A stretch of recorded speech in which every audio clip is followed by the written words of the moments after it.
Welcome to the Talking the Line podcast, presented to you by Talking the Line Sports Media, giving you our best insights and analysis so you can rake in some cold hard cash on your next sports bet. Now sit on back, open up your mind, and let's cash some tickets. We can't thank you enough for joining us. We hope you enjoy.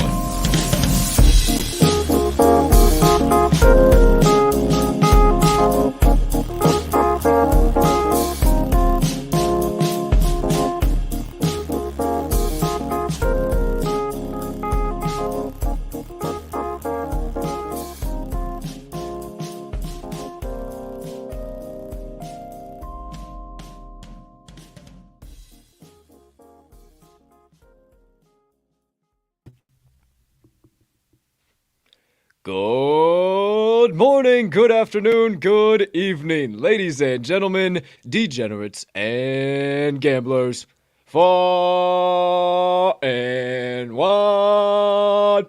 Welcome in to episode number 239 of the Talking the Line podcast on this absolutely beautiful Tuesday of bets, also known as, so I don't fuck it up today, because I really screwed the pooch on that one yesterday, didn't I? March the 8th, 2022. So now we're all on the same page. Clearly, we have plenty of rabbit holes to dive into today. Plenty of positivity waves to catch and more than enough good vibes to dish out. But before we can get into all of that, please take a few moments to smash that subscribe button on whatever platform you are currently ingesting the TTL pod on. If you're watching on YouTube, you might as well hit that notification bell over there as well, right over yonder maybe, so you don't ever miss the start of a live show ever again, or any additional content dropping on our YouTube. Or if you're watching the show on one of our social media platforms, make sure you hit that like button, that follow button there, so you never miss any of our additional social media content. Or if you are listening to the show on your favorite podcast directory, make sure you hit that subscribe button there too if you haven't already, as we do release the audio of every episode after each live show is complete. Next item up on the docket, hey, if you could be so kind, you can find it in your heart to do so while you are watching today's show. Maybe hit that other like button, leave us a comment, leave us a rating, jump on over yonder in the live chat if you are watching live. You know we love to connect with you guys live on the show and love to feature your comments live on screen. Hey, also, maybe hit that share button too. Send it on over to your brothers, sisters, mothers, fathers, aunts, uncles, friends, enemies, neighbors, people who live on the opposite side of the damn globe as you, but you would refer to as a good old-fashioned ticket cash and degenerate, because that's what we are here at the TTL pod, and we can't thank you when you do all of those things, because it only helps us make TTL Sports Media bigger and better for each and every one of you. Last, certainly not least, head on over down there to this episode's description where you will locate the Talking the Line link tree. Within that link tree, you will find the TalkingTheLine.com website, all of the TTL Crew social platforms, and our additional content so you can consume all of that jazz in one convenient location, however and whenever you please.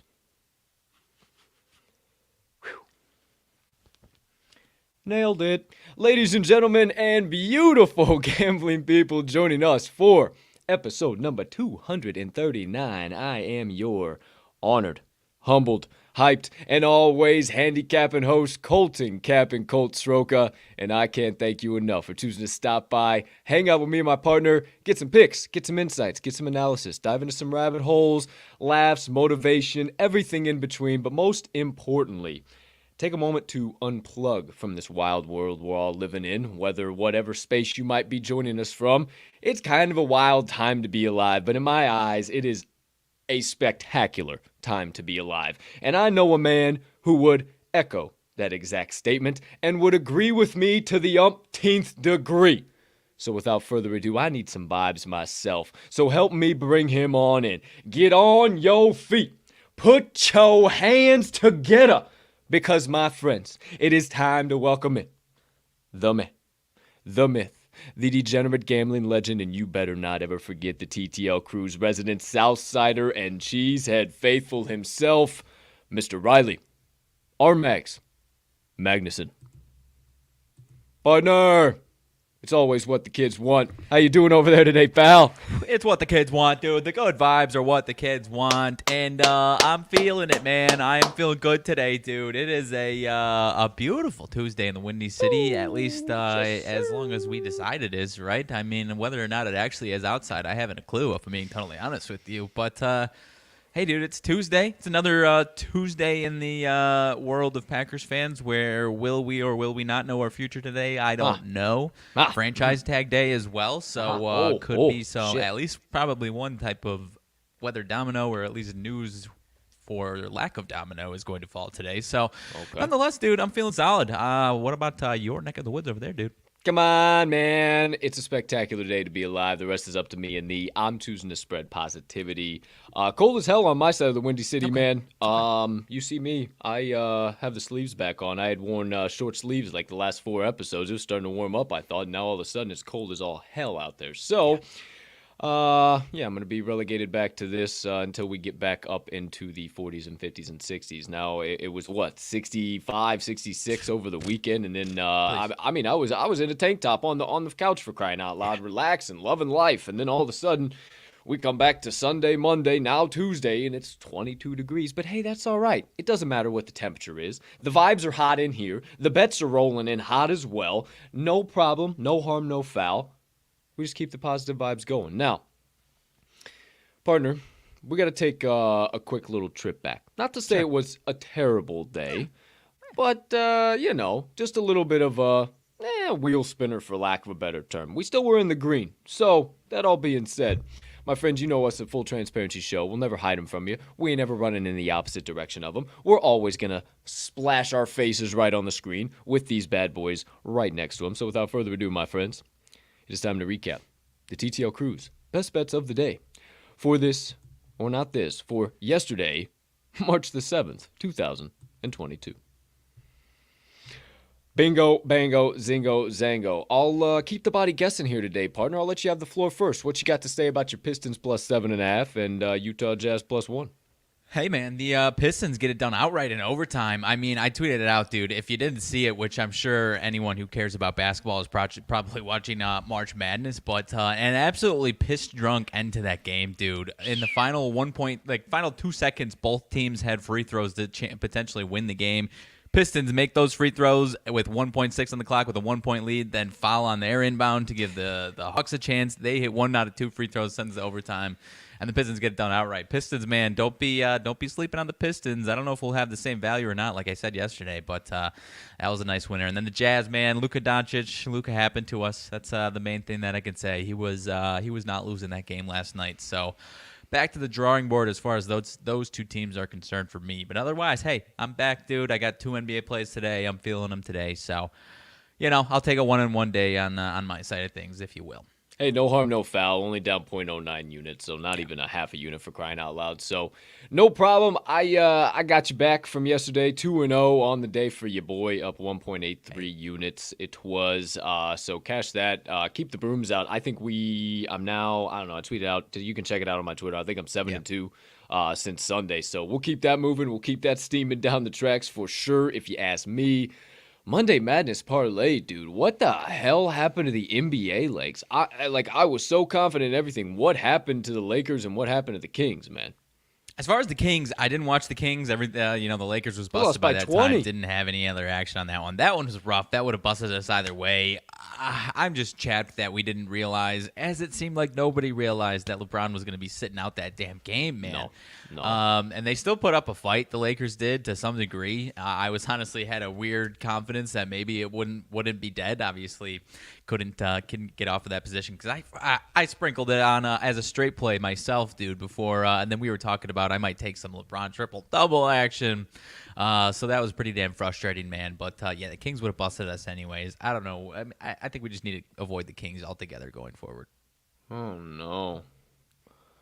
Moneyline Dice start the week 0-2, man. Absolutely ice cold. Or Roberts Moneyline, the Golden Eagles of last year, the tournament darlings of last year are no more, my friends. They will not be going dancing this year. And the under, flew over 150.5 with ease. So to start the week, mis compadres, the Moneyline Dice are 0-2. That is not a good start. Not a good start whatsoever. We're going to need a big rebound day out of the boys here today. But overall, if you just played straight with the crew, we went up 1.3 units, so you got in the green. Hopefully you tailed us, and we'll keep the old money train steaming on down the tracks for you here. So there you go, yesterday's best bets of the day from the TTL crew. Now, before we dive into the first half of the show, we got RMags best bets. You got, 2 coming at us from the NBA hardwood? Yes, sir. 2 spreads. All right, for sure. I got 3 spreads coming from the college basketball hardwood, so I'll dish those out right after Mr. Mags. And then once we get all through those, we'll get into the Twofer Tuesday Parlay, paying out over 2-to-1 odds, about plus 259 the last time I looked. 1 NHL leg, because your boy all of a sudden is a hockey sharp out of nowhere. I don't know what the hell this is about. But also little college basketball leg, little mid-major king play. So we'll talk about this nonsense, all the legs on the Twofer Tuesday Parlay once we get to there. Best bets of the day. We'll recap everything. After that, we'll get into the Moneyline Dice roll. Hopefully they're looking for redemption on the matchup between the old Rider Broncos and the Manhattan Jaspers. Appreciate you as per usual. Rider, minus 1.5 faves, plus 100 right now on the odds, 137.5 on the total. So we'll see if that moves by the time the old dice get to rocking and rolling. And yes, that is all pun intended.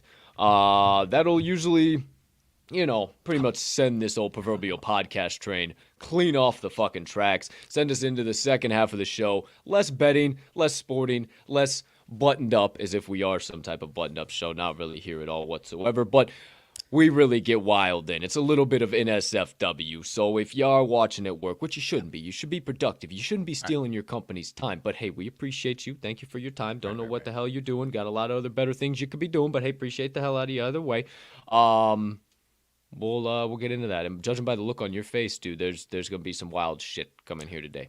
Oh, we're getting some updates on the great state of men in the great state of Florida, my friend. Oh, are we doing So two truths and a lie of Florida? Yeah. Oh, yeah, and I got 3 different cases for us this before? It's all good. You remembered to. I remember I had to make the fake headline on top of it. Yes, so I got 3 different. Just want to make sure. Three different sets of them, and I've got I've got some good ones, dude. I've got some good ones. Little dice ASMR for your morning. But okay. I just wanted to make sure you had your doggone had your answers, because you ain't very good at making stuff up on the spot there. Your lying capabilities ain't that's a good thing. That's a good thing. It's good not to be a quality liar.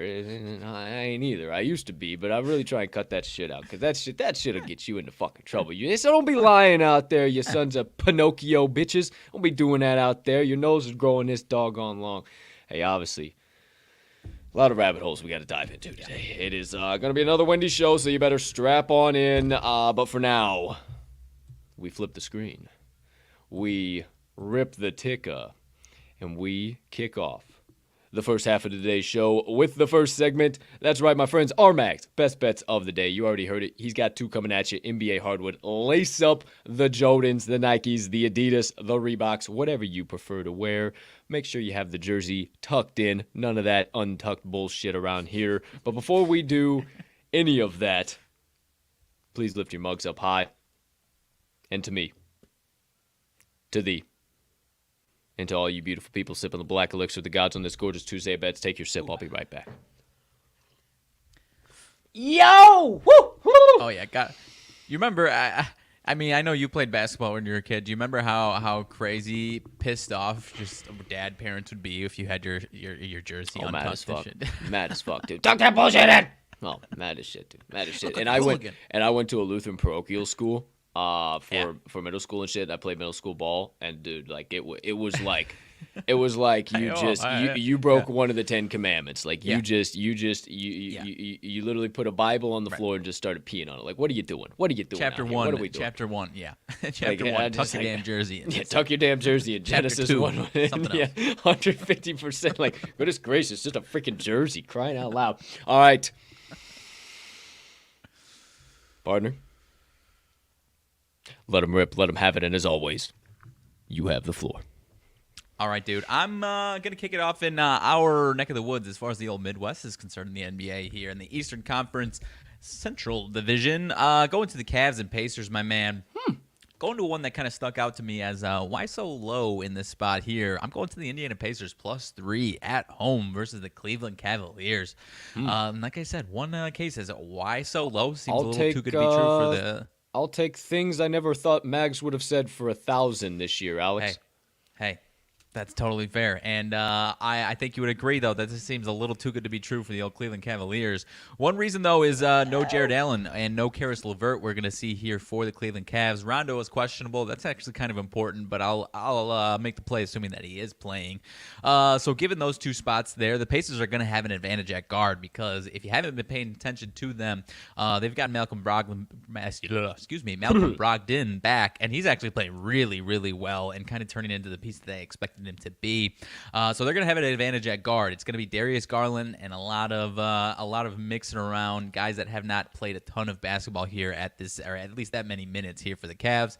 So the Pacers are going to have a big advantage at guard, and then you take out Jared Allen, and that really takes away a massive piece of their defensive identity for the Cleveland Cavaliers here. And despite not a ton of size down low, obviously this helps a ton without Jared Allen, and these guards are going to be able to get to the rim a little bit easier here tonight. And I think they're going to be able to score, and you're just not going to have to worry too much about this Cavs offense, as has been the case for most of the season here, especially without Karis LeVert. And Darius Garland's probably going to be getting a lot of double teams in this one. So I really like this Pacers team tonight to take care of business, man. Few treads, and then I'll move on. Cavs 4-19, last 13 as a favorite.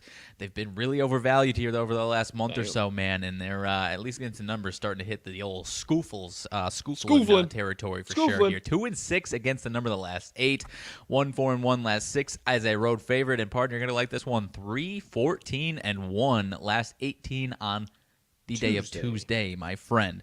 So some rough trends here for the Cavs.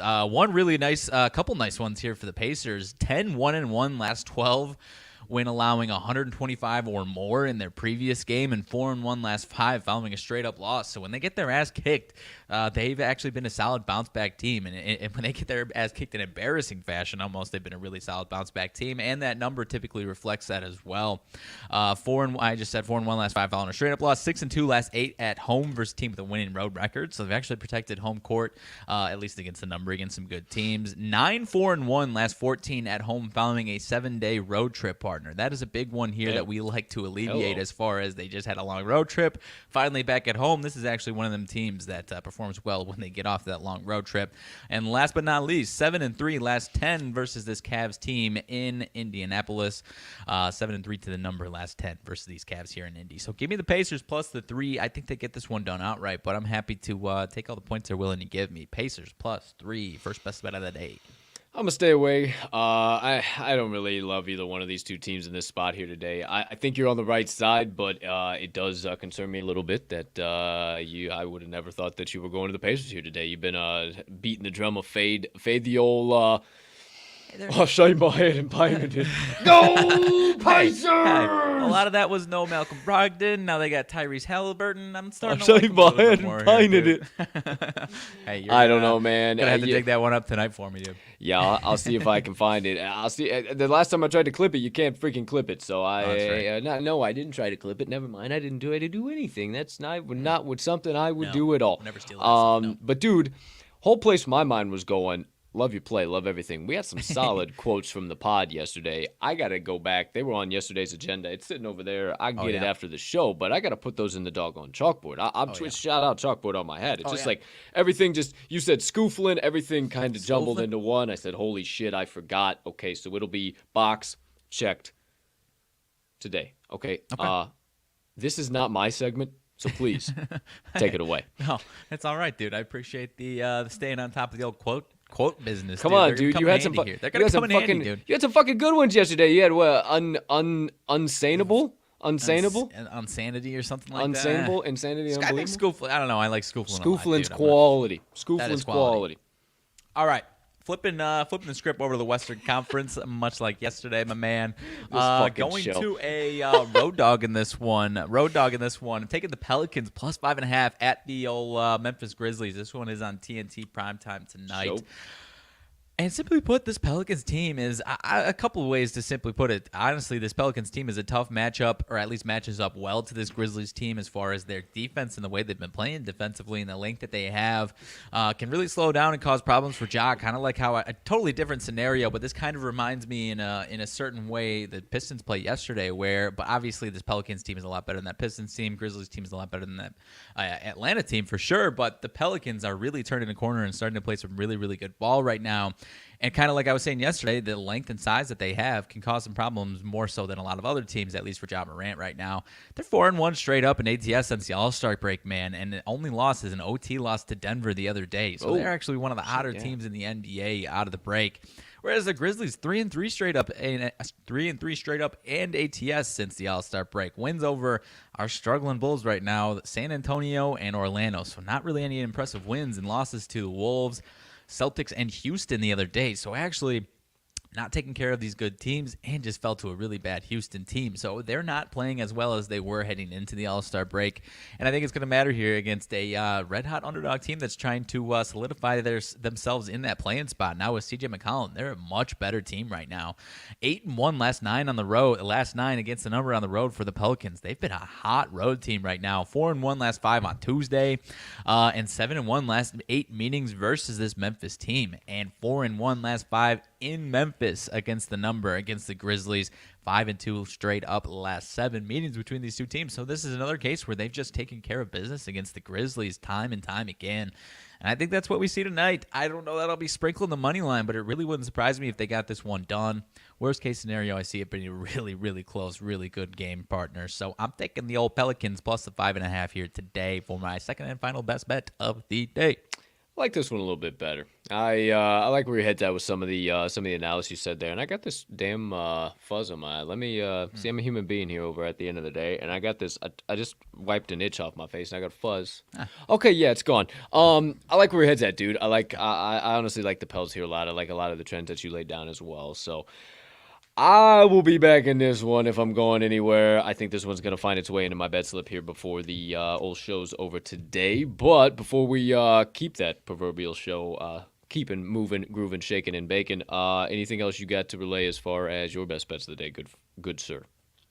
I do not think so, dude. I think, that Pacers one opened up like 4.5, moved down to 3, so like that. And I think they win, but I don't know how much more I would take it after that line movement, dude. You're struggling over here, huh? Bro, I'm literally going to fucking Matilda can't be in here anymore, bro. There's just like, it's just, golly.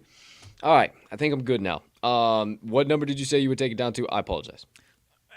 I don't know that I would take much past this 3, honestly. I guess 2 I would still take it. What I was thinking. I think they win it outright. Because it opened up at 5.5, right? I think 4.5, actually. 4.5, okay. That's what I just said, but I think 4. For sure. Either way, I like where your head's at. I like what you're throwing down. So there you go. There you have it. RMags, best bets of the day. Now, let's flip the old screen. Let's hit this bad boy over here. And my friends, you know the drill. It's time for my best bets of the day.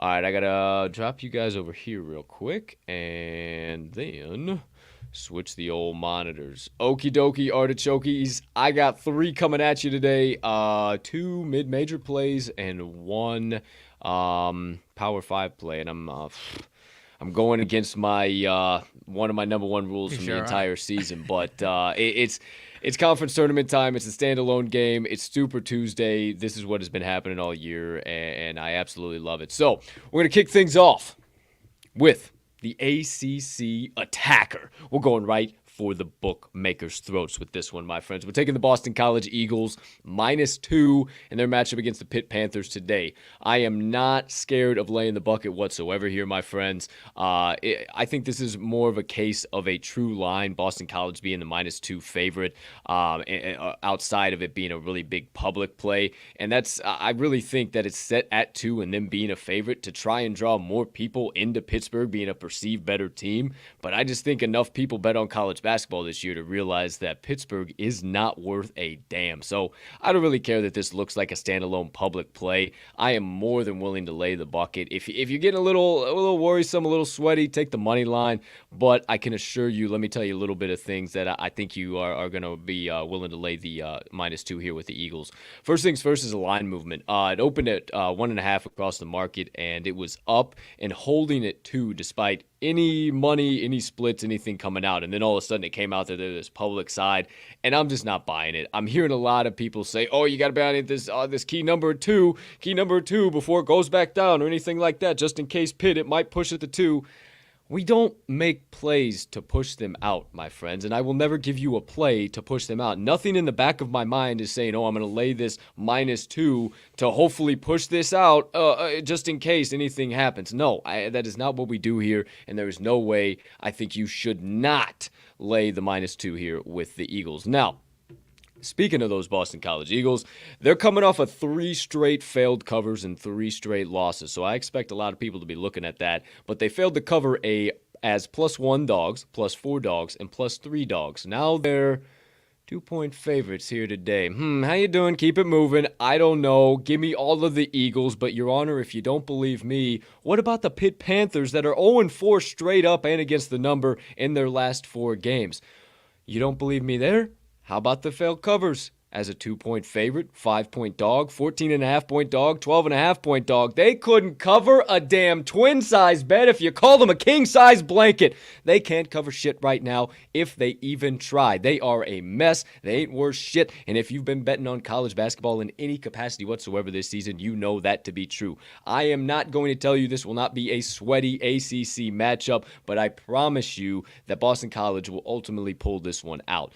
There were 2 previous matchups this season, one on January the 8th that Pittsburgh won 69-67, but they failed to cover as 3-point home favorites, and the other one on January the 30th where Boston College won 69-56 and covered as 3.5-point home favorites.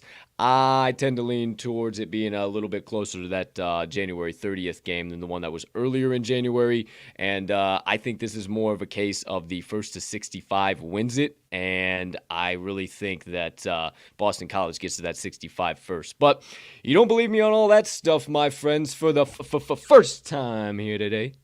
Believe the trends. Pittsburgh, 1-4 ATS, last 5, falling straight up a loss. 1-5 ATS, last 6 March games. Can you say crumbling when the pressure is on? They are 1-4 ATS also, last 5 games against an ACC opponent. There's the one for you, my friend. Now, I'm not going to beat around the bush. I'm going to give you this trend. Boston College, 2-8 straight up, last 10 games versus an ACC opponent. Yet they're favored by 2 points here today. I don't know. Who am I? Boston College, 5-1 ATS, last 6 meetings with Pittsburgh, and 7-3 ATS, the last 10. Give me all of the Eagles, -2, first best bet of the day, of the Boston College variety. I'm with you, my man. I've already locked this one in. Let's go, dude. Let's go, dude. Because I like the way you prefaced it. Excuse me. Because as far as being a public side, a little bit, not massively, I wouldn't say, but.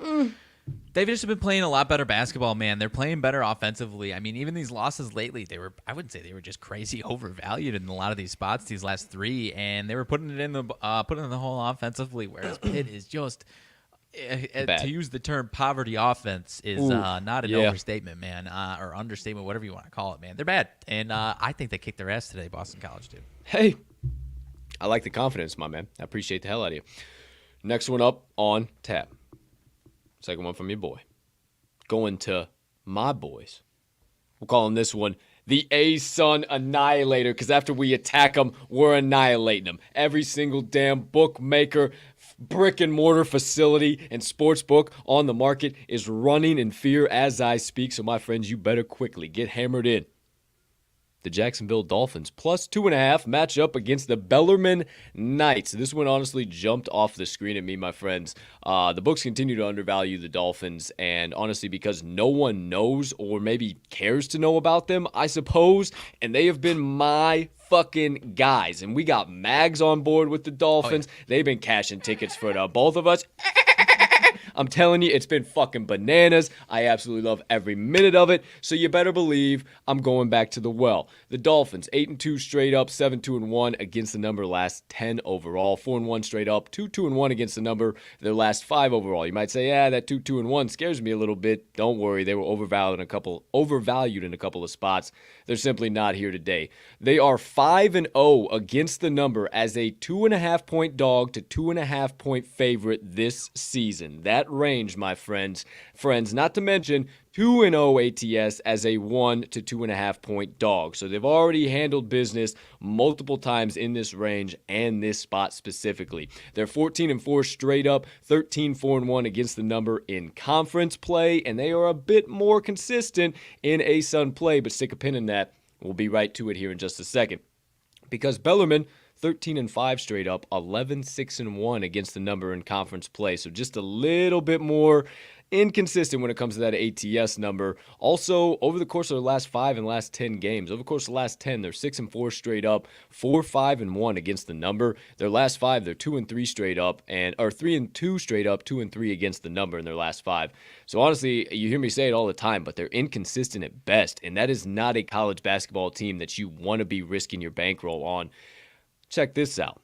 4-4 ATS as a 2.5-point dog to 2.5-point favorite. That exact same split we talked about, but 1-3 ATS as a 1 to 2.5-point favorite this season, my friends. Exact flip-flop. We got a 2-0 going up against a 1-3 in this spot. Terrible spot for the Bellarmine Knights. Excellent spot for the Jacksonville Dolphins. Now, you don't believe me on all of that. One more final key point before we go to the old trends, my friends. I'm a poet and I didn't even know it.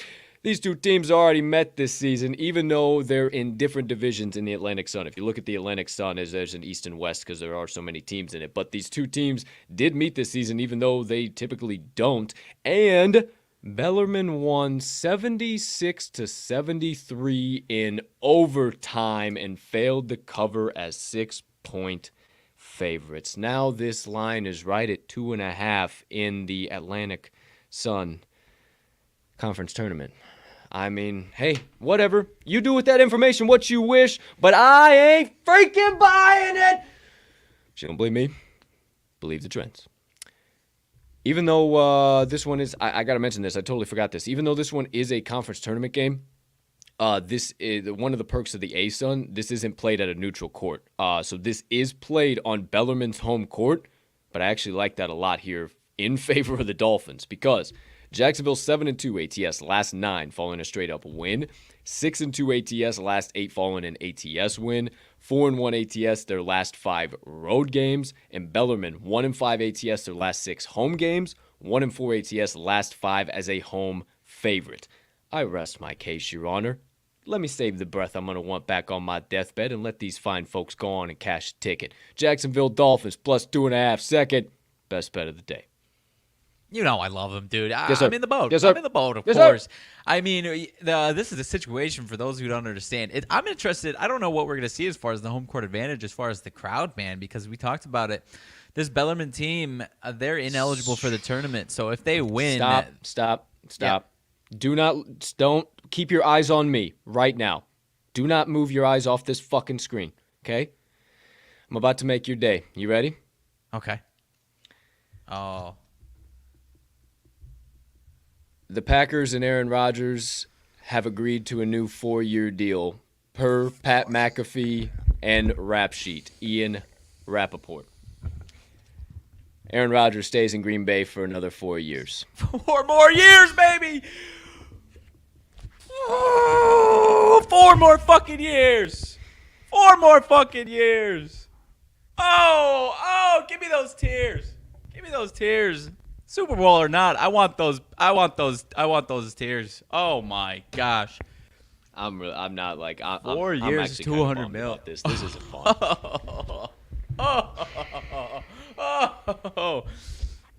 Oh, what joy. What You joy. understand, You got kids? one more best bet, dude.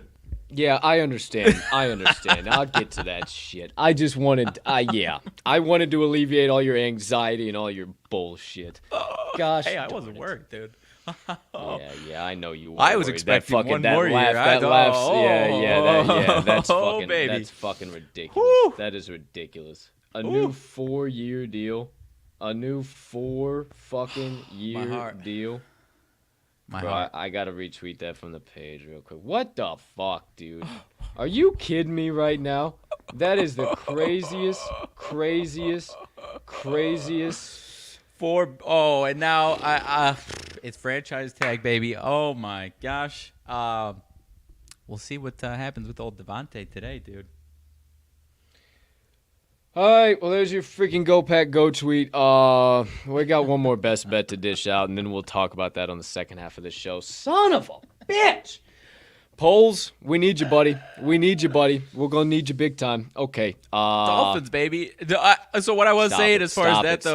Stop it. I did. Yeah, you'd stop it. Bellarmine can't go to the tournament if they win. But honestly, I was you were curious talking to about what my you were- plays. I thought you were talking about the no, actual seriously. Miami Dolphins. I thought you were talking about the Miami Oh, Dolphins. no. I was like, No. where the Bellarmine, fuck are we going here? Bellarmine, I don't know what their home court is like. Do their fans care because they can't go to the tournament, or do they care that they can win the A-Sun? Like, I don't know if it's going to be an electric factory in Bellarmine or a funeral service, man. And Yeah, I'm not I don't worried know. about I like the Dolphins regardless. I do too. Their fan base travels really well for some reason. I don't know Okay, why. okay. And they've been cashing tickets for us all over left, right, and center. So there you go. There you have it. Jacksonville Dolphins plus 2.5 to get things back on track and to finalize this segment here of the day. The Delaware Fighting Blue Hens and the UNC Wilmington Seahawks are going to be playing for the Colonial Athletic Association Championship. And my friends, we are entitling this one the whatever the hell that is, the Colonial Crusher. Because after we attack the books, we annihilate the books, we bring them to their knees and crush them for eternity with this play alone.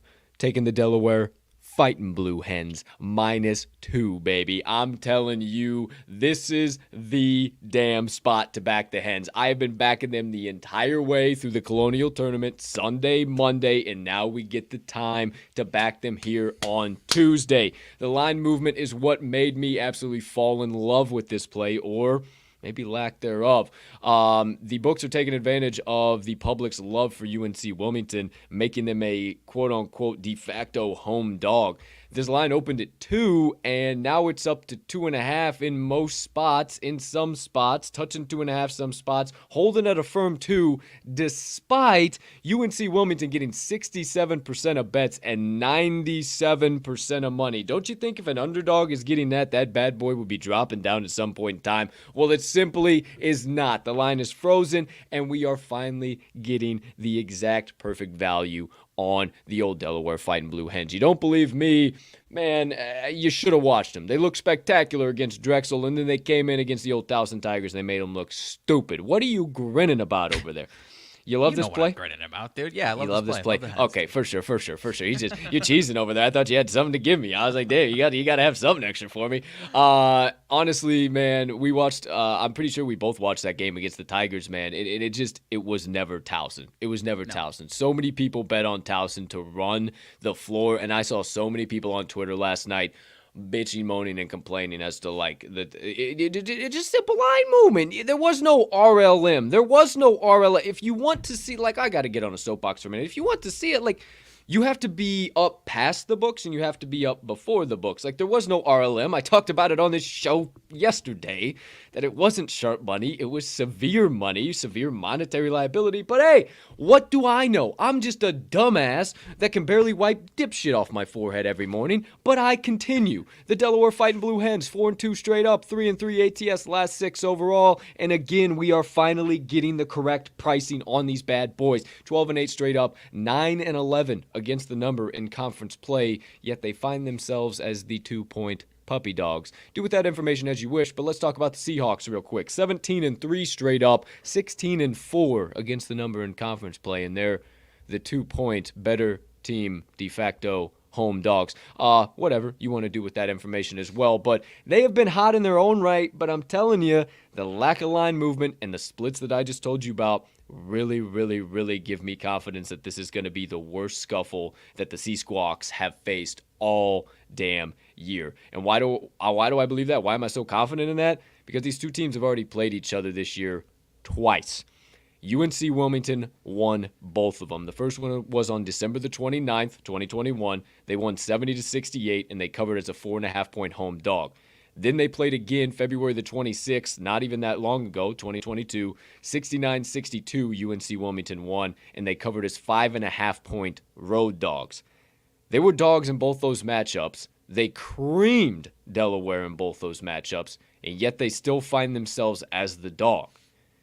I'm not, like, trying to connect dots where there's no dots. Like, that's pretty fucking straight line. Like, hey, either you walk this line or you got a DUI, pal. Like, that's pretty straight line there is all I'm trying to tell you. So, I really think it's getting lick back time for the Hens, and I think they hoist their first Colonial championship in a very, very long time, if not ever. I don't know that I've ever heard of the Hens winning this, so I think that would be electric. But you don't believe me?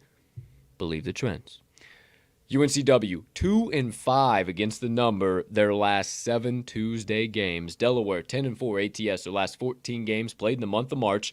14-6 ATS their last 20 neutral court games. 12-5-1 ATS their last 18 against UNCW. And if you want to slim it down, 7-3 against the number their last 10 against UNCW.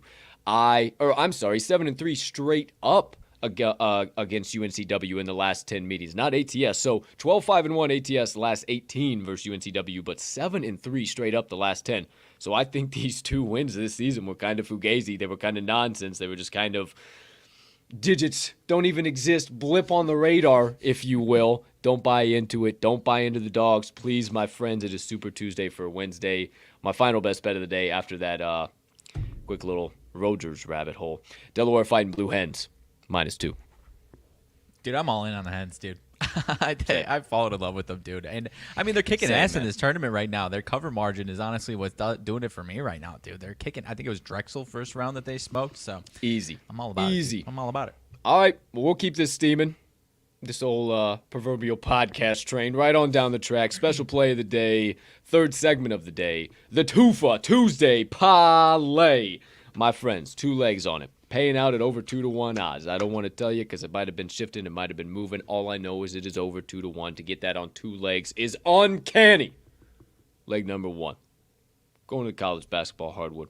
We're taking the Quinnipiac Bobcats plus 2.5, my friends. And I want to click over here to the old Sportsbook app so I can tell you, make sure I'm not talking out of my face hole real quick, completely inaccurately. No, I am not. Okay, so these old Quinnipiac Bobcats continue to be frozen at plus 2.5, despite the Marist Red Foxes getting 65% of money and 65% of bets and 92% of money. So this line ain't going nowhere. They're not becoming favorite anymore. They're not getting any more severely. Like, the line's not moving anywhere. They just keep getting more and more and more. Please say it with me, kids.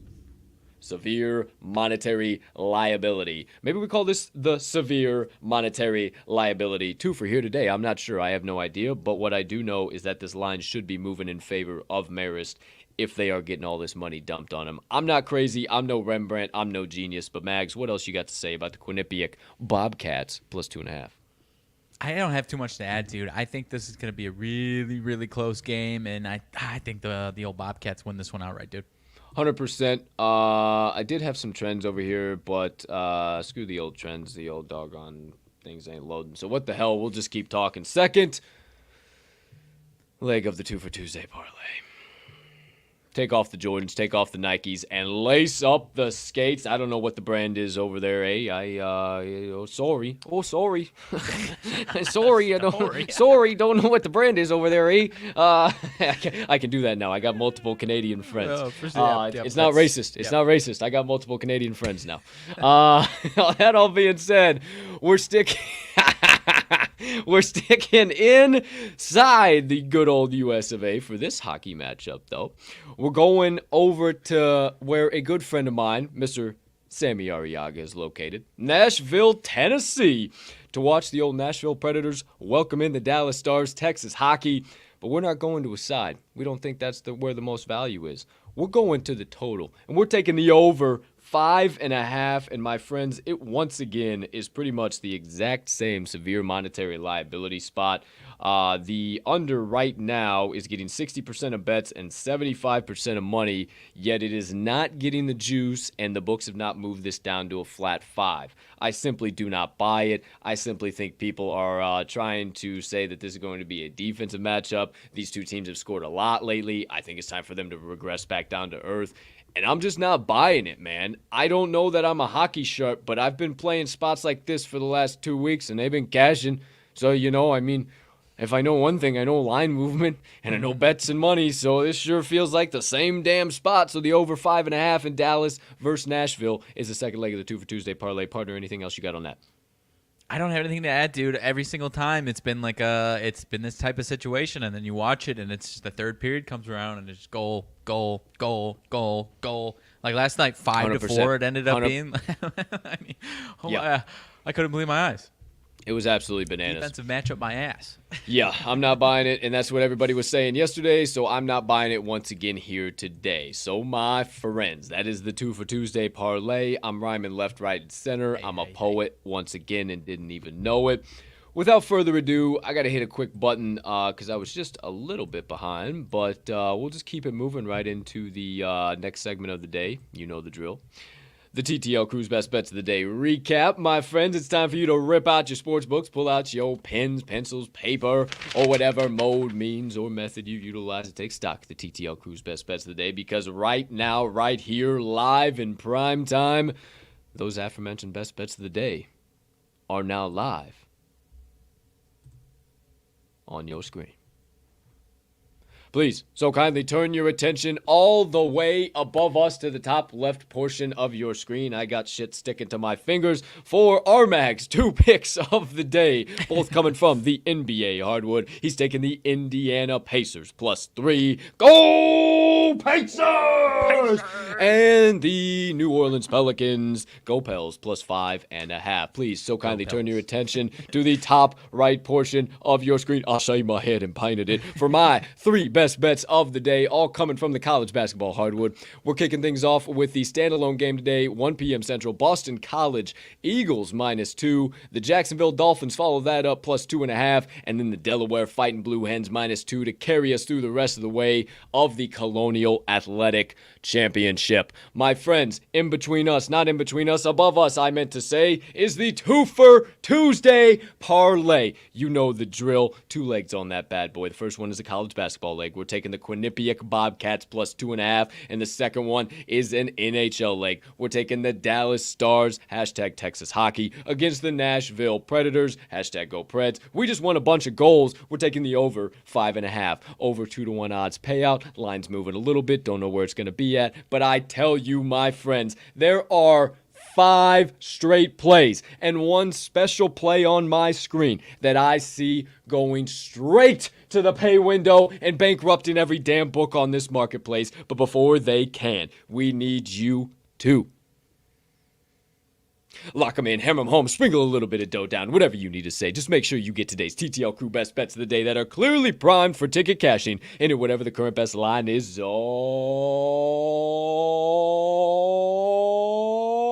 your favorite sports book. Ooh, baby, had to bring that Dolphin green into this building, dude. That's what I like that. Going on here. I like that a lot. Any idea where we are? The Bellarmine Knights Coliseum. I mean, it looks like they got fucking 5 fans in that place, so I'm pretty excited about that. I think so, dude. It is Freedom Hall, if I'm not mistaken. I don't have it right in front of me. Freedom Hall. And I'm glad we got the whole Bellarmine thing straightened out before we ended up fading them. We did, though, right? Bellarmine? Yeah, it's Bellarmine. 150% Bellarmine. So yeah, there you go. There you have it. TTL Crew's best bets of the day. My 3, Mags 3, 5 straight plays, and then Twofer Tuesday Parlay for the old half unit. You see some additional text there on the screen. The old Moneyline Dice roll of the day. What the hell is rid/man mean? I have no idea. Oh yeah, that's right. I do. Hold on one second. As I bring us back in the screen, as I do one of these numbers. Time for the Moneyline Dice roll of the day, my friends, and it's the Rider Broncos against the Manhattan Jaspers. A classic MAAC matchup. Things are going to get hot. Things are going to get wild. But I have no idea what side to take. I had some thoughts pre-show. I don't want to dish them out because I don't want to sway the opinions of the dice. But, partner, I did mention a little bit of what the lines were at the top of the show. You got to give us the details, see if they've moved at all. You know the drill. What's going on over there? Alrighty, so we've got the old MAC tournament first round over here, people. Ryder and Manhattan both finished 8-12 in conference straight up. We've got this Ryder team as the de facto away team.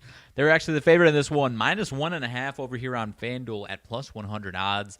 On the money line, -113. So Manhattan over there, +1.5, getting pretty chalky at -122. Looks like this one could be on the move, but they might be sticking it right there. I don't know. Money line for them is actually -106.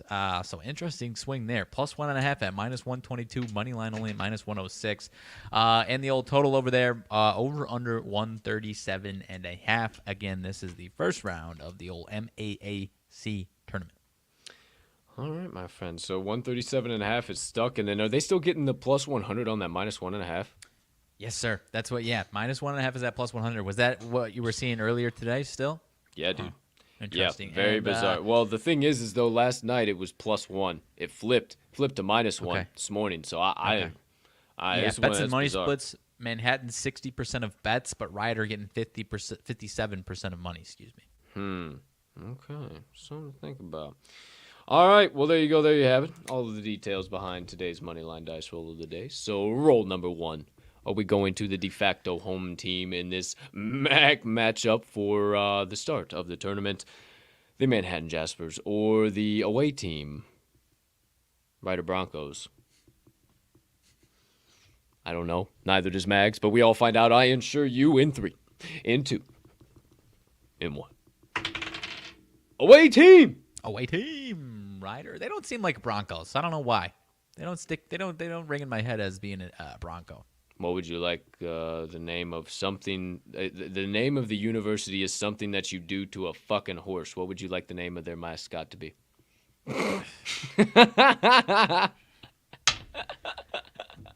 Something else. I'm sorry for my smart assery sometimes. Second roll of the day. Moneyline or ATS. So we, well, either way, it's going to be a plus money. Don't have a response. Fuck you. Are we gonna get a plus money poly ticket on the old -1.5, or are we getting a little chalky on the money line? I would prefer to get chalky on the money line because it seems like bullshit. I don't know what happens. I'm not here to sway the dice in any way because I am not a cubicle object. Please let us know in 3, in 2, in 1. Come on, dice. ATS. All right. ATS. -1.5. I'm not the Moneyline Dice. Hey. Wild card roll of the day. Will the die be doubling down? They say, boys, no, I'm sorry. We need a rake and shake. Or, hey, hold on. No, we're just going to give you another total play, and we're going 2-0. We're going to move to 2-2. Regardless of what anybody thinks, these bad boys are going to the pay window. I haven't the slightest idea. Mags couldn't tell you if he even tried. But I promise you, we all find out. In 3, in 2, in 1.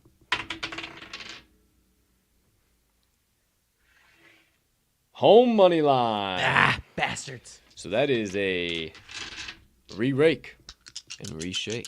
Come on, Dice. First time Come on, today. Dice. No formalities. All to it. Here we go.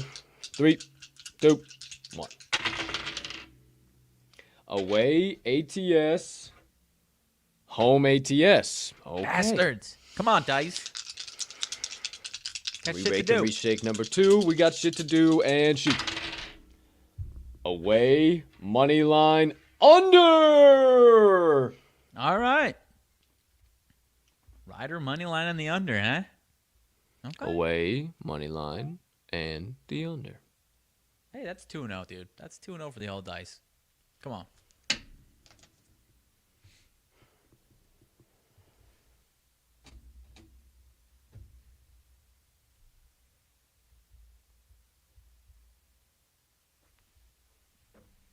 The dice have spoken!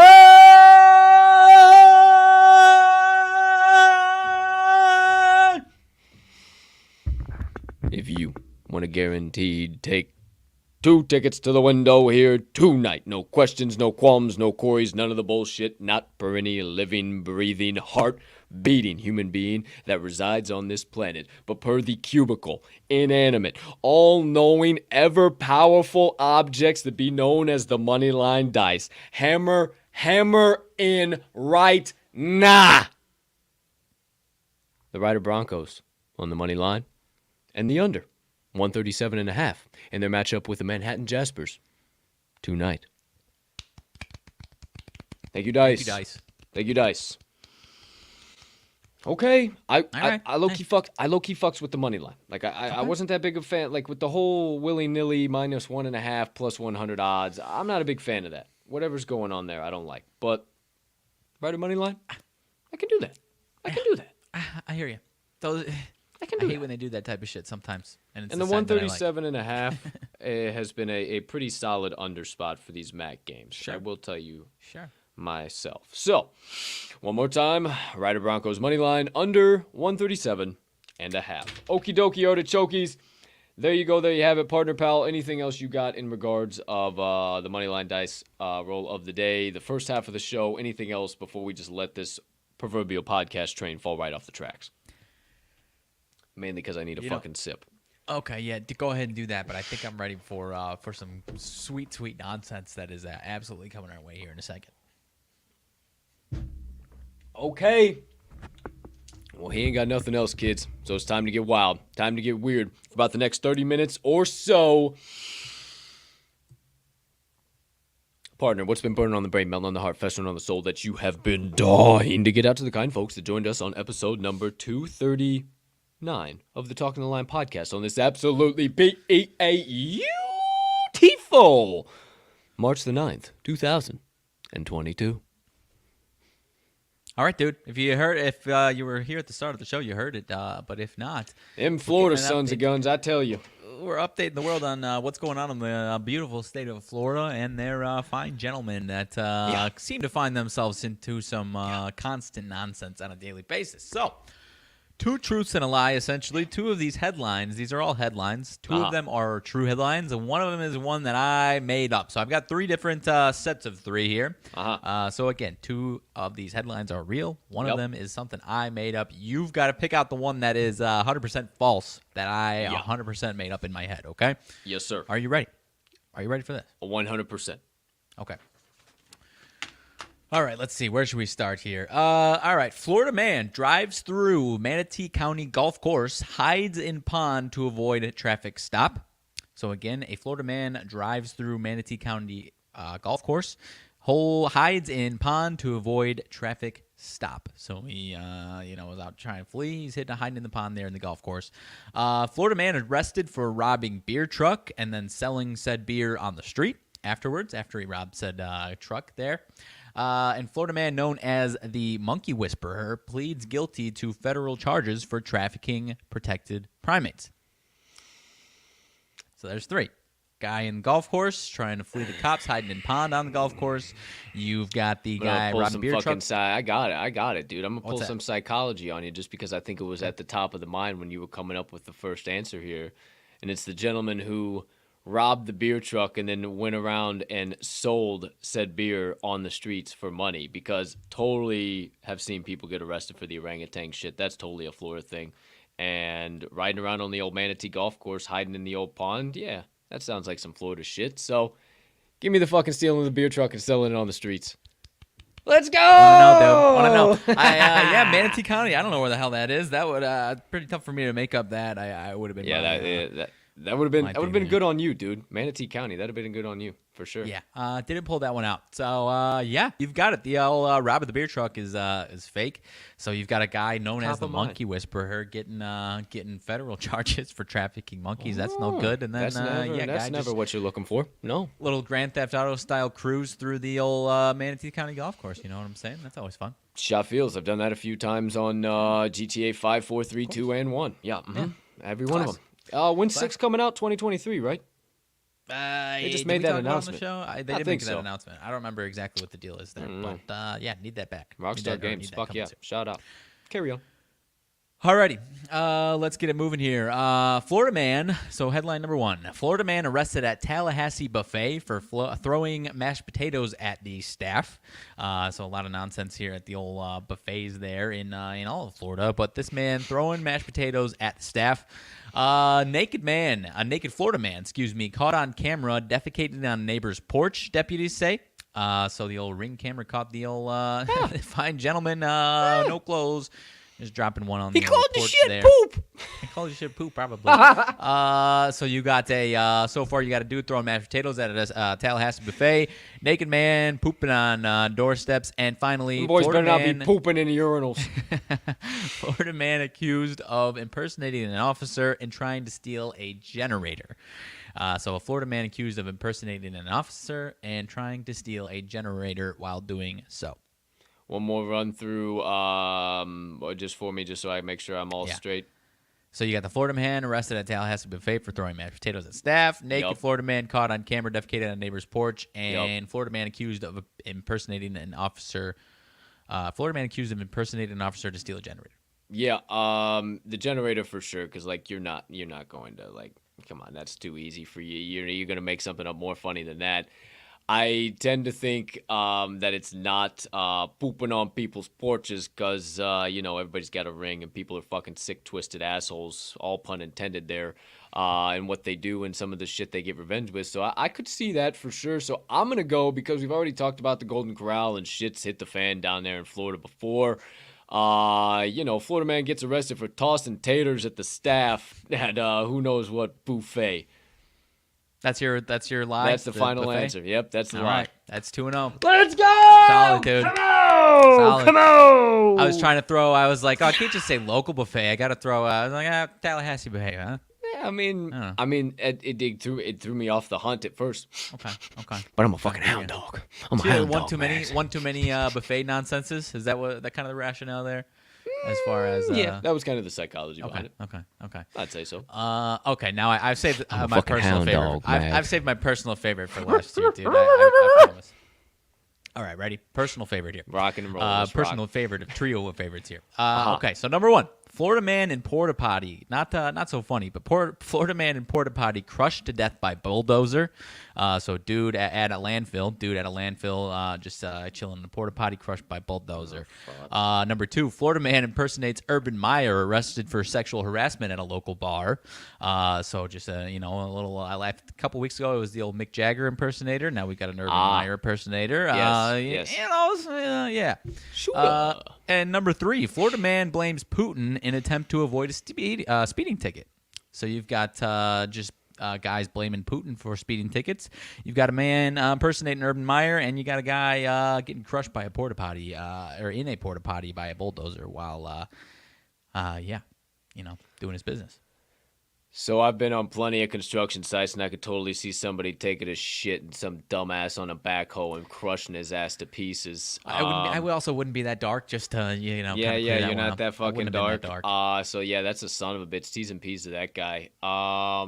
Fuck, that's a son of a bitch. Yeah, with everything going on right now and all the bullshit, yeah, Putin's a son of a bitch. I was speeding to fucking Ukraine to help him out. Fuck that piece of shit. So, I had rationale. Give me the second one more time because I know I got it right. But give me give me what it was one more time. Florida man impersonates Urban Meyer, arrested Urban for Meyer, sexual harassment. Just because like it funny as fuck. That's the fake one for sure. That is the fake one. Yeah. 3-0, dude. Well done. Thank you, I thought sir. at least I just like, know you. It's because I know you. That's it. You gotta spend a day on these. You gotta throw me off the hunt because I know you. The last one it was 100%. psychology too because we always talk about Urban Meyer and some funny ass shit. And last week was the impersonator. So I was more so just like, oh, okay, yeah, no, thinking of come like, on, headlines and you it's just like, of all people know chess. Yeah, Everybody else is fucking playing checkers. Come on. I do like the I mean, you know what I mean though. But blaming Putin on getting speeding tickets. That's funny as fuck. Yeah. That's funny. That is just not like a sign of the times. Like, hey, me too. Fucking Putin. Fuck Putin. I'm speeding because of Putin. Fucking that's Running just away. Like what is the rationale? Like you said, like is that rushing to Ukraine to help? Is that just speeding away from any potential danger, you know? Putin had him so pissed off that he that was what I was about so to say. pissed off just speeding around. But at the same time, he's got to be throwing that around enough for it to make headlines. You know what I mean? Right. It can't Like just that, be like that couldn't have just been like the first one, right? Like Homeboy had to get snatched up like he might he's got to get out of it. Yeah. a dozen times, and then the cops were like, "Yo, this is this same curly-headed fuck that keeps giving us the fucking Putin excuse. Don't we know this asshole?" And that's what keeps that. And bang, he makes Florida headlines because he kept saying that probably Putin was chasing him or he was delirious or who knows? Who knows what the hell was going on? People are weird, but it's a great time to be alive. But yeah, that porta potty one, weird that's the first thing that comes up right now, dude. That one much more sketchy. Just bad things on job sites, man. I've been on a lot of oh boy, a lot of bad job sites. Oh boy. Give me the heebie-jeebies just thinking about it. Jeez. 100%, dude. So that's all I got. A little Florida update for you. That's all I got, dude. Show enough. Well, let's see. What type of nonsense do I got over here? I don't know. See anything here? Solid. Nothing major that I'm really seeing off the bat. Let's see. What the hell? I was gonna try and give you some crypto Colt updates, but shut the fuck. I guess you can go. Go ahead. Take your soapbox. How are you feeling? Go ahead. I don't have anything to, still, yeah. You saw my joy. That's 4 more years, dude. 200 million. I'm interested to see if there's like any type of additional like fourth year could be voided. I'm interested to see if there's any more like reworkings as far as that is concerned. But there's gotta be, dude. There's gotta be. I mean, the biggest thing, I know people were kind of throwing him shade for asking for 50 million. But the cap is about to go up. The cap is going to go up year by year to where these numbers, like obviously, like ideally, would you like him to take a pay cut and have more room for more people? For sure. But these gaudy numbers, because they're already talking about extending Jair Alexander, and it's going to be a big number, talking about Devontae Adams, and everyone's going to lose their mind. But at the end of the day, in 2-3 years, they're going to look like pretty damn solid deals, in my opinion, if they do make it. And I'm talking about the rest of the league, too, not just my own boys over here. You know what I mean? Yeah, I guess I know what you mean. I ain't looking forward to it. I'll tell you that. I wish it wouldn't have fucking happened. 4 more years. Well, I mean, from your perspective, it's like obviously you probably. I mean, the Bears are. I think the Bears would probably be improved, but they wouldn't have been in a spot to, make a ton of waves next year, anyways. Even if he left, I don't think. I don't know who the hell else is fucking doing anything. I mean, I swear, dude, if your Packers are not there, if your Aaron Rodgers is not there, your Packers ain't doing jack shit, dude. Like it's just like he's gonna be there for 4 more years. It's the motor that makes the horse go. There's just no. It's so annoying. And then we just got to sit there and listen to Collinsworth S his D every Sunday Night Football and just. I was getting sick of that finally. It took over 10 years, but I was finally starting to get sick of that. I'm usually a happy feller, but this depresses the shit out of me, Gilby. I can't lie to you. This is some bullshit. I ain't happy about this. Like 4 more fucking years, like. I just hope you guys get to you just keep getting right to there and just rug pull every time. Just rug pull every time. That's what you need. Or dude. we beat you That's in the what you need. wild card round or some shit. I don't know. I don't know what I hope, but I hope this is just a dumb move on all people involved. It's a dumb move. I hope it is. Is it just like, oh yeah, we can run it back. We can run it back because it just feels like that same cheddar cheese falling out of your doggone ear sockets mindset. Yes, I can just see it falling out over there. Yeah. Hey, good news for the Another electric year, cheddar one block, more dude. I time. don't Here we know- go. I don't know what Here I we would have done go. next year. Don't you know? One more time. Here we go. Let's go get some cheese curds and some fucking One more. spotted cow there, old. Hey, here we go. One more there, don't you know? All of this sounds amazing. I just want to go up to Wisconsin now. this is Cheese fucking curds, New Glarus, dude. These all sound I'm actually amazing. gonna be in Wisconsin in a couple of weeks. Shout out, Shout out. Becca and Brian that you met Hell when we were yeah. up in Milwaukee. They're getting married. Shout out. That's a couple of months away, but shout out to both of you. Oh yeah, dude. Dude, Um, I've gone to a Wisconsin wedding, like totally not realizing that they're probably about to have New Glarus on open bar the entire night. Oh my gosh, dude. Talk dude. about it. Talk about delightful surprises. Well, Well, Cross your I guess fingers. I'll still kind of have maybe a delightful surprise, but now it's in the back of my mind, so that's Sure. spectacular. Sure. Let's see here. What do we got? We recorded Wise Words, episode 2 of season 3 yesterday. Featuring, you saw it. The cat's out of the bag. It was Cam Rogers, the legendary Cam Rogers. He tweeted it out. He always tweets out early. We appreciate the hell out of him. Everything. So volume 2 of Cam Rogers will be out on Wednesday, 12 p.m. Central on the YouTube. Make sure you hit the notification bell so you don't miss that, and then it'll be out on every podcast directory. So make sure you subscribe there too if you like listening to the Wise Words podcast. If you haven't already, it'll be out available on all major podcast directories immediately following the release. So check that out. That will be out available. It was absolutely electric episode. I mean, we had an absolute blast. Talked all types of PGA, the Players Championship, golf betting in general, golf news, breaking news, different types of stuff. Kind of even his best advice. He's a real cerebral dude too. Yeah. He's our age and he's real cerebral, and we love connecting with him. So appreciate the hell out of you, Cam. Make sure you guys check that out for sure. Max, did you have something else on that?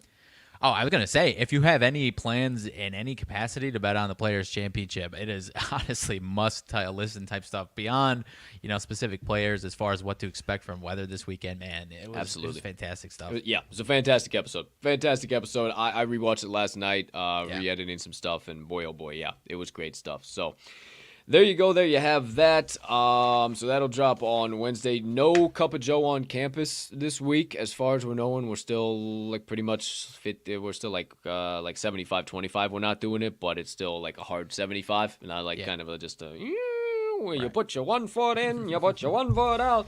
We ain't hokey and poking about this shit. So we're just kind of trying to coordinate the end of the week, but that kind of comes on our Tuesday. So just wait, and we'll let you guys know what the hell's going on. Might ixlay the college basketball board report this week, just because it's just shorter ones. It's just like really small slates. I don't know. We got some other stuff cooking up, some stuff coming along. So talk about some key ones on the show anyway. Yeah. So we'll see. We'll see what happens. We'll see what comes up. I might bang that out depending on what type of time we got here, but I will let y'all know. Outside of that, Mags will have his golf blog out on Wednesday for subscribers only, so make sure you subscribe on talkingtheline.com, and then he'll have it out, or on Tuesday, I'm sorry. Well, you have it out today. It's fucking Tuesday. What am I doing? Well, welcome to Earth, Colt. Here we go. What is the meaning of life? 42. Okay, so he'll have that out today. Subscribers only. Make sure you subscribe. And tomorrow he will have it out to the general public. Outside of that, dude, if I missed anything, Central Hub, talkingtheline.com. Super simple, talkingtheline.com. You see it down there in the bottom right corner. There's a dedicated tab for all of our shows, all of our best bets, all of our additional partners where you can track our best bets, apps you can download, our partners that we partner with like Moneyline Dice, Tally Site, Chalkboard, all different types that you can follow, check out, get special discounts, merch, everything like that. Rogue Fitness as well. Been partners with them for a long time. All of that being said, hang on, shout out all of them and go over and hang out there. Check it out. See all the good stuff we got over there if you're looking for more TTL content or have any questions in the back of your mind. Outside of that, partner, speaking of questions, you got any other questions to relay? Any news to deliver? Any nonsense to banter about? As far as news, Mike Gesicki gets the franchise tag from the old Dolphins, Miami Dolphins. Wow. Dalton Schultz, the same thing from Dallas, so 2 tight ends. And then your Bears announced they are not going to tag Allen Robinson, let him hit free agency. Sick. Love you, AR, but I don't know. He was just really tapped out of being a Bear for No. sure the last Yeah. while. And even if it's like valid, because it's like obviously it's like there's one thing of having that lack of motivation when your team's down the drain, but then that's kind of the it for you. Me fucking Amari Cooper. I bet you Ryan Poles can pull that shit off. I bet you he can pull that shit off. I bet you he can pull that shit off. He can pull that shit off now. Hey, No. Oh shit. All right. There we go. There we have it. We'll see what shakes out. We'll keep the breaking news coming for you guys. We'll keep it pumping from the TTL page, and then be sure to follow us too. I'm at Colt TTL Sports. Riley's at RMags TTL Sports. Everything in between. Be sure to. Here's my Colts crypto. Oh mother. Here's my Colts crypto announcement of the day.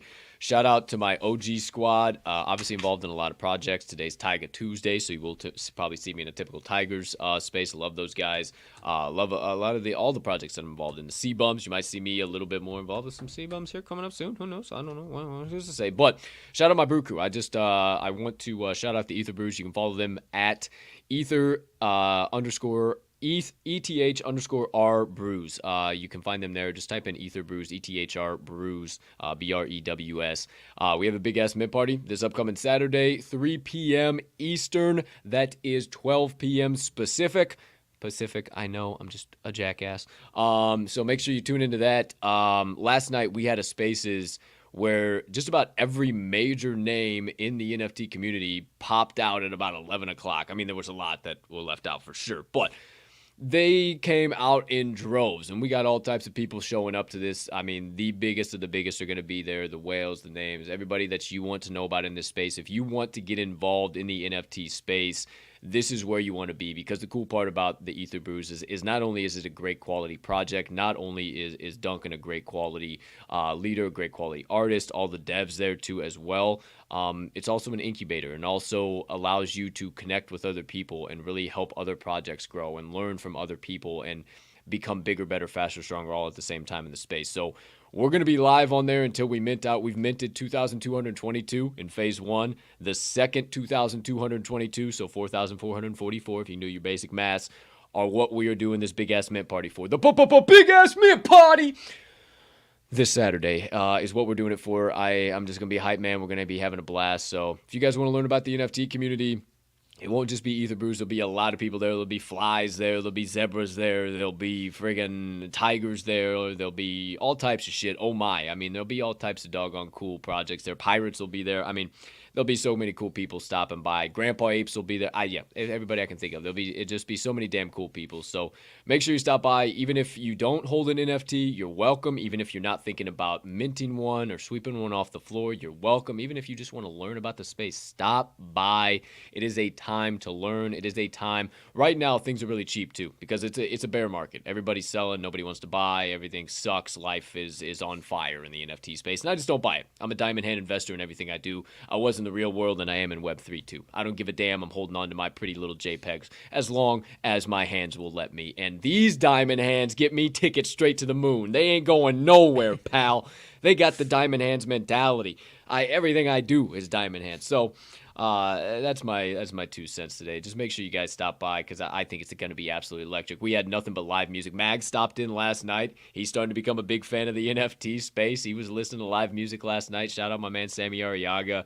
He played a bunch of classic country tunes. We just sat back, drank some cold beers, listened to country music. It was a blast. Just a networking night for sure, and a chance to build some communities. So that's why I love the space. I went there to try and find a Bored Ape and how I could become a millionaire, and then I stayed for a bunch of cool-ass people. So stop by, check it out, hang out. There you go. There you have it.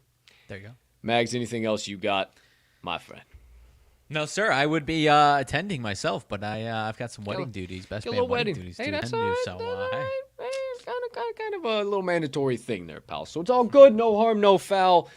Maybe we'll get you signed up for the old Ether Brews. Who knows? Who's to say? We'll see. Maybe we see Mags the Brew here someday. Well, that's all I got outside of my motivation minutes. So we'll get things wrapped up here without further ado.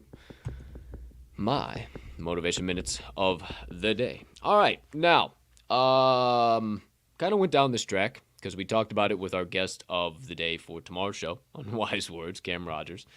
And it's so funny because one of the main things that he said when we kind of got cerebral and started talking about chasing a dream and chasing a passion was visualization and how important it is in your life. And I realized how long it had been since I talked about it on the show. And it truly is one of the most important elements, practices, things, whatever you want to look at it as, that you can apply into your day-to-day life. And I suppose just kind of a rehash of how can you do it, what are the benefits of it, kind of what are you going to see from visualization, whatever the case might be. So number one is just how do you do it?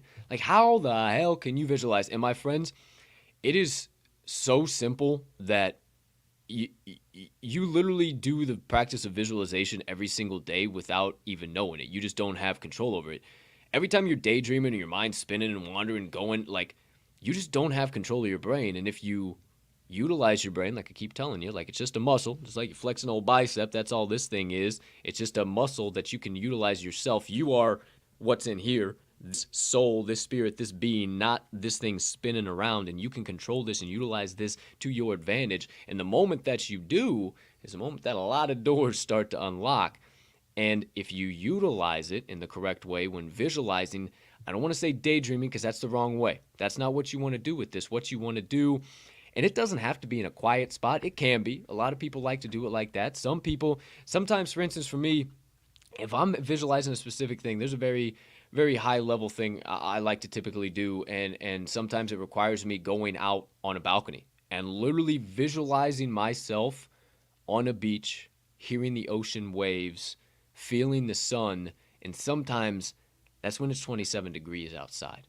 Because, my friends, sometimes these walls are going to be caving in. Sometimes it's going to be a motherfucker to pull your head off the pillow in the morning. You ain't going to want to swing your legs over the bed. It ain't going to be all peaches, rainbows, daisies, and puppies for you every single day of the week. But, my friends, I promise you, if you can hold on to something, if you can build a mental image of what your future looks like, it will come to you so much faster. And the things that you think about, the things that you visualize will come to your life. I promise you, because you have no other option but then to work in the direction of those things. Everything you think about will be centered around those things. And if you don't believe me, start small. I started doing this small in college back in 2017, 2018, doing little weird things. And it's the craziest thing. I'll give you an example real quick. I wanted a fish tank for the longest time. I was looking at fish. I didn't know what I wanted to do. I was a broke college kid. I couldn't really afford a fish tank, right? So I was looking, and I said, you know what? I'm just going to visualize it. So I shit you not. You might think I'm crazy. I shit you not. I spread a space on my dresser where it would sit. I went out and I bought fish food. I could afford fish food. I went out and bought a net. I could afford the net. There were a couple of plastic fucking the coral and shit that I got at the dollar store. I could afford that. I set that stuff in that space, and I literally every damn day, I wouldn't literally unscrew it and dump food out, but I would literally unscrew it, act like I was unscrewing it, sprinkle food out, visualize it, say what's up to my fish, literally have it there. People look at me like I'm fucking crazy. What the fuck are you doing, bro? Like, seriously, people look at me like I'm fucking crazy. One day, I went over to hang out with some buddies. We were hitting the studio. We were doing some recording, doing some goofy stuff. And I'm literally on the mic. I'm on the mic, and I just put the headphones over my head. Like, it was this situation, right? I was like right about here. And I look to my left as I'm doing that. And in the corner of the booth was a fish tank. And it was empty. Well, it had some rocks in the bottom, but it was an empty fish tank, nothing in it. And the cords and everything was there. I was like, yo, what's up with that fish tank? Dude literally looks me in the eyes and he goes, I don't know. That thing's been sitting there forever. I used to take care of fish. I could really care less. I've been actually looking for somebody to take it off my hands. You want it? Bang. And I had the fish tank in my possession. I walked home and it was there. Now, roundabout way, you might say, what the fuck's the connection? What's there? It came into my life. I willed it into my life. Why the fuck was there a fish tank in the corner? And he said, yeah, it's all yours. You don't believe me? Start doing it with small things like that. You want somebody to give you flowers. I don't know. I don't know. Start visualizing that thing. What on your desk? This coffee cup? You want a new coffee cup. What does that coffee cup look like? How does it feel? What's the weight? How does it look like on your desk? Where does it sit on your desk? When do you utilize it? Move your life around that thing and watch it drop into place. And I promise you, when you start to see the results of that small ass shit and you'll say, holy cow, Colt's not as fucking crazy as I thought he was, you're going to start applying it to big things. Now, it works for big things, but here's the problem. Just not as fast. And with the small things, it takes a long time. It does, I promise you. But the big things take even longer. And they're a son of a bitch sometimes. But here's the thing. If you apply visualization to everything you do, you take time out of every single day, and it doesn't have to be an hour, 2 hours, 3 hours, like I gotta block shit out. 10 minutes. 10 minutes, be cool, shut off the brain, shut off the phone, visualize where you were, where you're at, where you want to be, and especially where you want to be and what that looks like and how that impacts your life. If you choose to do that, you might get an answer, you might not. I can probably 90% of the time tell you you're not going to get an answer, but I can also promise you very few times do we wake up in the morning knowing that our lives are going to change forever. But every single time, regardless if you get that answer or not, you're always going to be pointed back in the right direction. I promise you, regardless of if you had that eureka moment or not, you're going to get recentered, refocused, and know that those future gifts are still there and you have the power to will them into your life. But the first step is to take care of this present moment, this current gift. That's why they call it the present, and continue to get the inside right, because then the outside will start to follow along. So it starts so base level, and I hope you guys can see how much it can mushroom out and how much of an impact it can make in your life. And you can start so small and minuscule with the simplest, littlest, stupidest things on the planet that you wouldn't even think. I read it in a book. I shit you not, I read it in a book and I started applying it, called Mindset by Power. This one was Power. Power by Rhonda Byrne. The Power by Rhonda Byrne. And I applied it one time and my mind was blown. It was literally called The Secret to Power. Check that book out. Powerful ass book. But the power of visualization in your life and taking some time to build out in your brain, literally. Like, okay, put it this way. Closing thought. I know this has been windy, but I'm hoping I'm giving you good information. Put it this way. How many times when you just sit there and say, oh, woe is me, my life sucks so much, oh my gosh, let me visualize the future and everything is so shitty and I'm not accomplishing this, and does everything stay shitty or does it start to get better? Chances are the first one.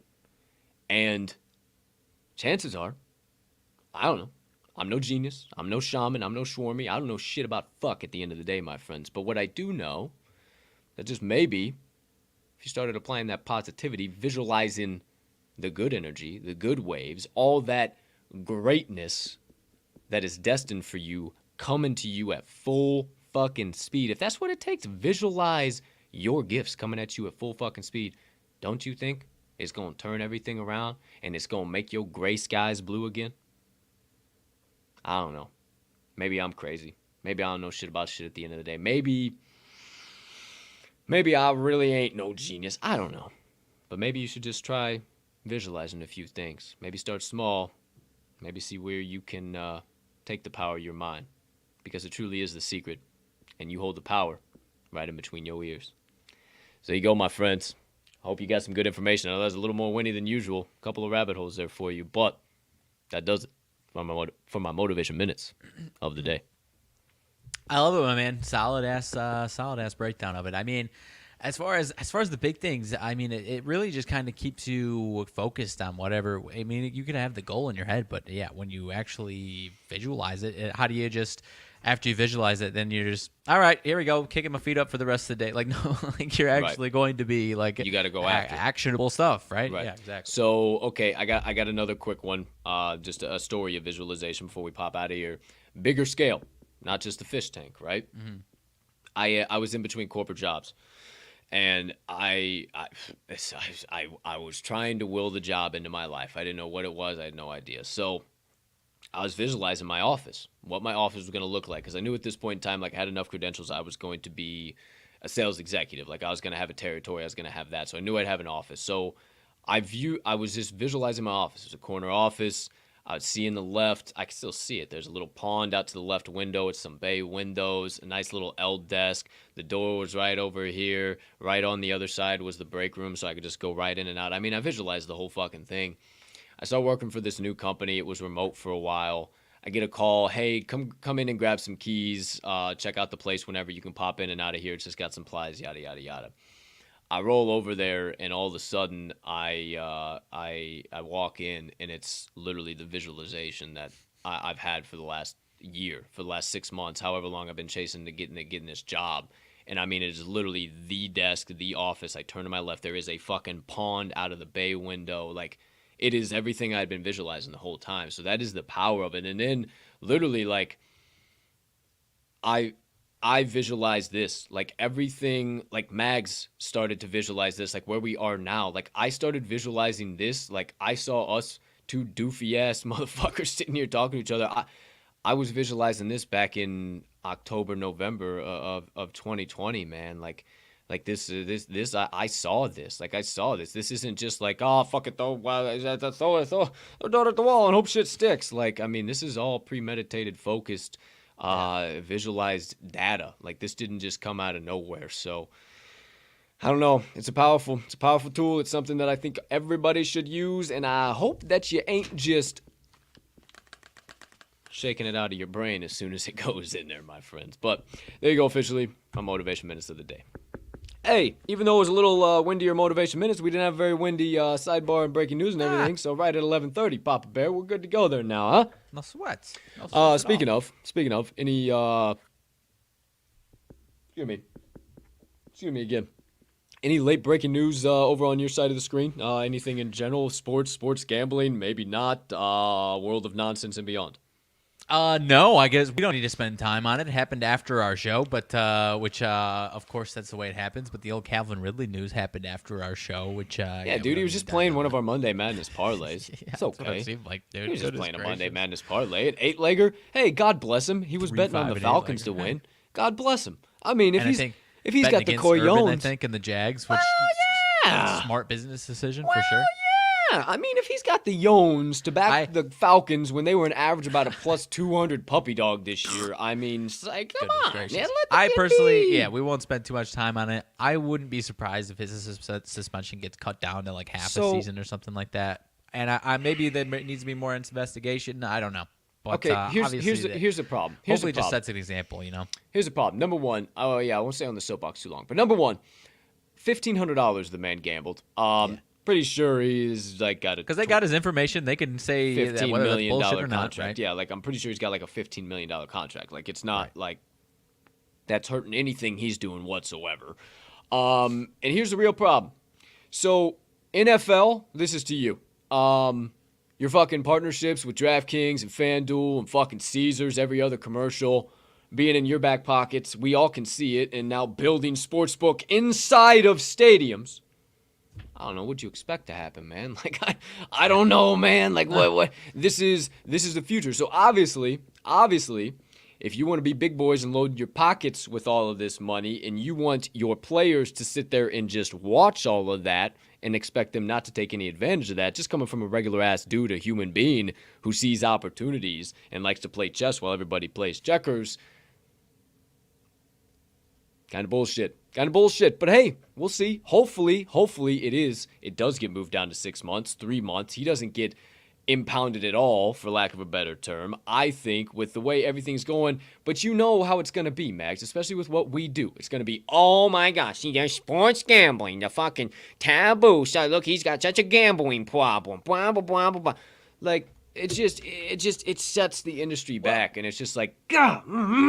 Yeah, no, it does. And I think the way it was prefaced, I think there could be like I imagine they've already done this investigation, couple but of like fucking they can parlays, like Yeah, well, they can say like, hey, because they can prove whether or not he was doing it while he was on the team, this and that, and so it's like if you need to set that example, I mean, maybe make the rules more explicit as far as if you're just sitting at home, you still can't do it. Which I get, like I get it, like he probably shouldn't be betting on NFL games. I get that, and we both get that. Sure, but yeah. But especially, Dan Snyder shouldn't be grabbing cheerleaders' asses and still being the head of a fucking football organization. And all Sorry, I went there.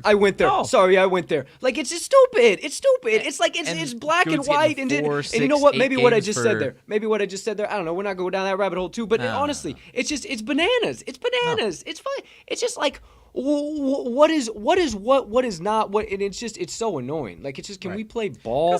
Can we play? If he was ball? actually, if he could prove that he's throwing games or influencing it, like in that sense, then yeah, get his like obviously that's I don't think he was throwing games. Exactly. I'm guessing. No, I'm guessing it was when he was really in that whatever it was the mental when he took some weeks off, and if he was gambling during then, so what? Like so what? Like, it doesn't matter. Like, I don't even think it should matter. Like, bro, UFC fighters bet on themselves all the time as fucking plus 1,000 dogs and then go get their fucking teeth kicked in. Like, it's the name of the game. If you want to bet on yourself, let them bet on themselves. Like, I actually saw, dude, I was going to tweet it out. I think it was PFT commenter, part of my take. He said, why not require everyone to, like, bet on themselves?